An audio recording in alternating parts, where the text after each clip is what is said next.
Hey there, it's Kerry again. I am on a trip today, so I am not in my normal studio, as you can tell, but I have another passage from the book of James that is pretty amazing to me in terms of what it says to us as Christian business people.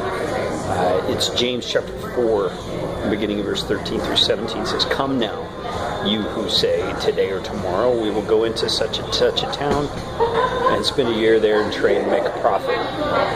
Yet you do not know what tomorrow will bring. What is your life? What is your life? For you are a mist that appears for a little time and then vanishes.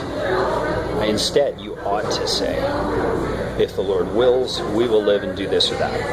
As it is, you boast in your arrogance. All such boasting is evil. So whoever knows the right thing to do and fails to do it, for him it is sin." Wow. What a passage. I mean, how many times have I said to myself, tomorrow I'm going to do this, or the day after that I'm going to contact this client, or whatever. James is saying, you basically, in my estimation, what he's saying is, you assume too much. You assume you know too much. You assume you are in too much control of your life. You're not giving enough honor to God in what you're doing in your business activities. I mean, he's speaking about business activities.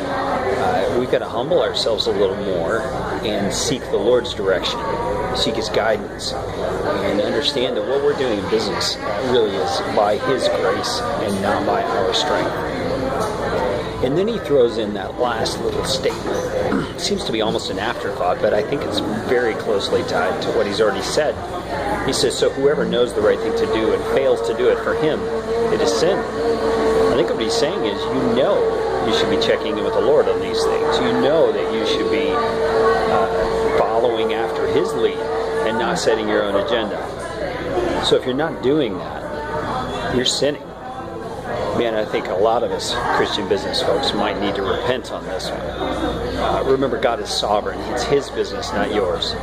You've got to be checking in with Him all the time. You've got to be following His lead in all these things that He's given you to do as a business person. And we're sinning if we're not doing that. So, man, this is a conviction to me.